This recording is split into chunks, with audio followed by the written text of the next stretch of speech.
আসসালামু আলাইকুম রহমতুল্লাহ। মাশাআল্লাহ, এখানে অনেকগুলো অপরিচিত জিনিস দেখতে পেলাম।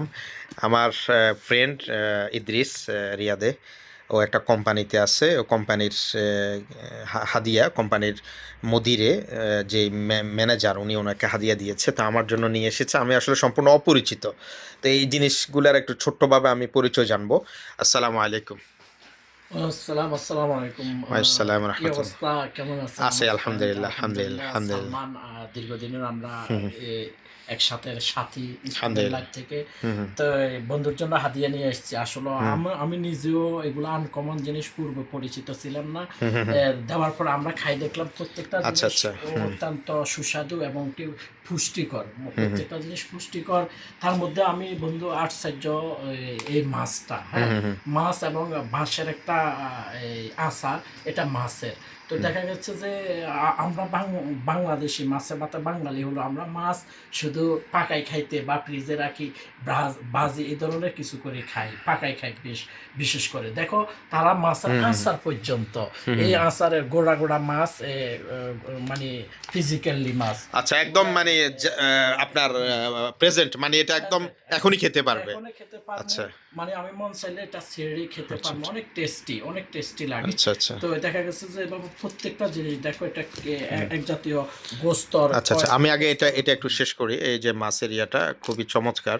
আচ্ছা, তারপরে আরেকটা জিনিস কিমা, যেটা ওটা আমরা তো জানি যে কিমা তৈরি করতে হয়। তো কিন্তু এখানে সম্পূর্ণ আপনার সম্পূর্ণ সবকিছু দিয়ে আচ্ছা, এটা আচ্ছা। তৈরি। আপনি হ্যাঁ, হ্যাঁ। ছেড়ে শুধু খাইবেন, ক্ষুধার্ত আছেন, খাইলে অনেক টেস্টি, আচ্ছা, অনেক আচ্ছা, ভালো লাগে, পুষ্টিকর। চাইনিজ বস তো, উনি অনেক বড় ইঞ্জিনিয়ার। তো আচ্ছা। বলে যে এগুলো অনেক পুষ্টিকর, অনেক আচ্ছা, আচ্ছা, একটু টেস্টি, দেখি। হেলথলি। বাকি আচ্ছা, একটা জিনিস যদি প্রশ্ন করি ইদ্রিস, এটা কি আপনার হালাল কিনা? এই হ্যাঁ, জিনিসটা কি আপনি হ্যাঁ, হ্যাঁ, দেখছেন? আমি আচ্ছা। বস যতটুকু জানে আমাকে ও রেসপেক্ট করে, বলে হ্যাঁ, ইমাম, লিডার, হ্যাঁ, হ্যাঁ, হ্যাঁ। মানে গুড মুসলিম। হে আচ্ছা, যারা আচ্ছা, আচ্ছা। নামাজ পড়ে না, হের করে হে গুড মুসলিম বলে আচ্ছা, না আচ্ছা, সহজে। তো মাশাআল্লাহ। হ্যাঁ। আমারে রেসপেক্ট করে। আমি বললাম, দেখ এগুলা হালাল কিনা। আচ্ছা, আমরা তাহলে কলে এই প্রশ্ন একদম করছো। আচ্ছা, হালাল, আচ্ছা। এগুলা এগুলা হুম। হালাল।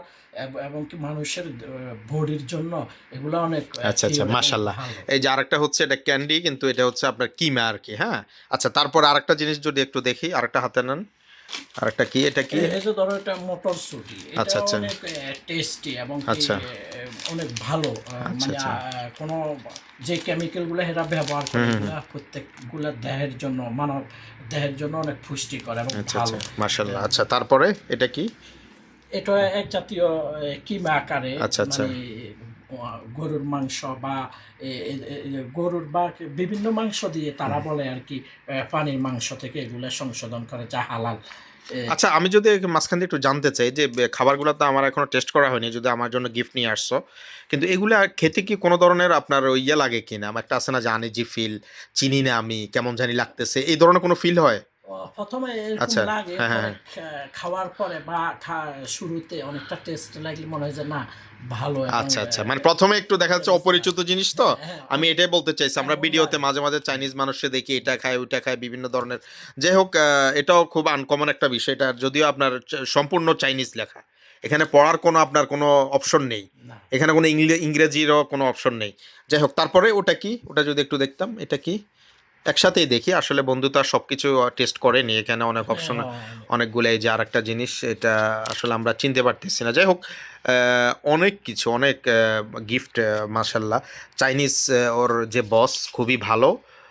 এটা মনে হয়, এটা মনে হয় কেক জাতীয় নাকি? হ্যাঁ? এমন কিছু। আচ্ছা, যাই হোক, এই যে মানে সবকিছু, মানে প্যাকিংগুলা খুবই অসাধারণ। বাট আমরা আসলে আইটেমগুলা সবগুলা পড়া অথবা ইয়া করা সম্ভব না। বাকি হেলদি মনে হচ্ছে। যাই হোক, তো চাইনিজ কোম্পানিতে আছো, কেমন এমনিতে? আমরা তো এই দেশে আমরা যারা আছি সাধারণত দেখা যাচ্ছে আরাবিয়ান, বিভিন্ন দেশের মিডল ইস্টের, আপনার সিরিয়া, তারপরে আপনার আরও আছে মাসরি, মিশর, ইয়েমেন, এই ধরনের মুদিদেরকে আমরা পাই বিভিন্ন কোম্পানিতে। তো আপনি যে কোম্পানিতে আছেন ওখানে তো চাইনিজ আনকমন। আসলে কেমন এমনি বন্ধু, ওদের? আমি দেখছি যে চাইনিজ, যেহেতু আমি পূর্বে চাইনিজদের সাথে কাজ করি, হুম, হুম, বিভিন্ন ভাষাভাষী বা হুম, হুম, বিভিন্ন স্বদেশীদের সাথে হুম, হুম, হুম। বা প্রবাসীদের সাথে কাজ করছি। তো দেখছি যে এরা অনেক হনেস্ট। আচ্ছা, আচ্ছা, কর্মদিক দিয়ে যে কাজ এরা করবে, ঝটফট করতে চায় এবং আচ্ছা, কি আচ্ছা, এরা মানে ইঞ্জিনিয়ারিং মানে পদ্ধতিগুলো এরকম বেশি, এরা যে যত কঠিন কাজ এরা সহজে করতে পারে, এবং কি 2-4 জন মানুষের যদি এদের আন্ডারে থাকে এরা সহজে মানুষের সাথে গরম হয় না, আচ্ছা, আচ্ছা, আচ্ছা, আচ্ছা। খারাপ হ্যাবিট করে না, সলিউশন কিভাবে হয়, কিভাবে কঠিন কাজটা সহজ করা যায়, এভাবে তারা মানে বুদ্ধি। আচ্ছা, এমনিতে আচার আচরণ তো আমি বুঝতে পারলাম আপনার কথায় যে মোটামুটি খুবই অনেস্ট, বাট লেনদেনের ক্ষেত্রে কেমন? লেনদেনের ক্ষেত্রে এরা বেতন বা মানুষের 1 টাকা আমি যেমন 75 পয়সা পামু, আচ্ছা, আচ্ছা, আচ্ছা। ওটাও আমার হিসাব করি আধা বেলা জয়েন্ট হয়েছি যে ওই দিনের আধা বেলা টাইম হিসাব করি, আমার ওই দিনের টাকাটাও দিয়ে দিছে। মাশাআল্লাহ, তো মাশাআল্লাহ। এরকম মানে লেনদেনের আচ্ছা, যাই হোক সবকিছু মিলে মোটামুটি ভালো একটা অভিজ্ঞতা হয়েছে। আর এমনিতে সৌদি আরবের এখন বর্তমান পরিস্থিতি মিলে কি অবস্থায় আছে, মানে যদি বলতাম যে কি অবস্থায় আছো বর্তমানে মিলে? সৌদি আরব আসলে আমরা দেখছি যে যে অবস্থা বর্তমানে অর্থনৈতিক কাজকর্ম অনেকটা দুর্বল। তো এই দুর্বলতার মধ্যে আমাদের দেশের যে দালালেরা বিশেষ করে আমি দেখি যে মানুষগুলারে আনে কাজ দেয় না, বিভিন্নভাবে হয়রানি হতে হয় কাজের যে পরিস্থিতিতে। তো এই পরিস্থিতিতে আমি মনে করি দেশ থেকে মানুষজন যাচাই বাছাই ছাড়া আচ্ছা, আচ্ছা, না যাচাই বাছাই, আসাই হ্যাঁ, ভালো। হ্যাঁ, হ্যাঁ। যদি একদম ভেরিফাই করা যায় তাহলে আসার জন্য তাহলে এই আসা আরকি। ভালো। আর এমনিতে যদি আপনার পার্সোনালিটি আমি বলি যে পার্সোনাল ভাবে আপনার কি খেয়াল, যে আপনি কি আরো লং টাইম থাকার ইচ্ছা নাকি খুব আসলে অল্প সময়ের ভিতরে দেশে আমি প্রতিষ্ঠিত হওয়ার খেয়াল? প্রবাস জীবন এখানে সব টাকা পয়সা সবকিছু সহজে ইনকাম করা যায়, কিন্তু প্রবাস জীবন আপনজন ছাড়ে প্রবাস জীবনটা অনেক কষ্টদায়ক। আচ্ছা, আচ্ছা। তার মাঝে বিশেষ করে আপনার যদি আব্বা আম্মা থাকে, আব্বা আম্মা সহ আহলিয়া বা ছেলে মেয়ে সবাইকে ছাড়ে থাকা অনেক কষ্টদায়ক। বেশি কষ্টদায়ক যদি আপনি বিবাহিত হন তাহলে আপনার না, ওগুলা ঠিক আছে, ওগুলা কষ্টদায়ক। আমি বলতে চাচ্ছি যে আপনি কি সহসা চলে যাওয়ার খেয়াল নাকি আরো কিছুদিন লেট করবেন?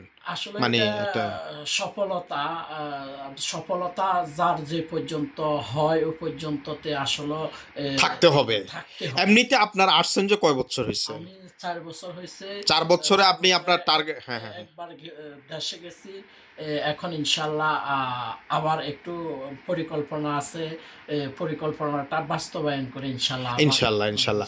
আমি বলছি যে আপনার যে স্বপ্নের আপনি কতটা সিঁড়ি অতিক্রম হয়েছেন? যদি আমরা বলি যে এখানে 10টা সিঁড়ি আছে, আপনি এই 4 বছর আপনি কয়টা সিঁড়ি আপনি উপত্রবণ হয়েছেন আপনার মনে হয়? আলহামদুলিল্লাহ আমি 4টা সিঁড়ি বলছেন, আমি প্রায় 10টার মধ্যে কয়টা? 10টা? 10টার মধ্যে প্রায় 6টা। আলহামদুলিল্লাহ। মানে মোটামুটি বলা যায় 50%। তাহলে আমরা ধরতে পারি আমাদের ফ্রেন্ড ইদ্রিস ভাই এখনো মোটামুটি আল্লাহ পাক যতদিন সাকসেস না করবে, আল্লাহ যেন ওনাকে সুস্থ রাখে, সুস্থ শরীরে উনি থাকতে পারে, আমরা দোয়া করব।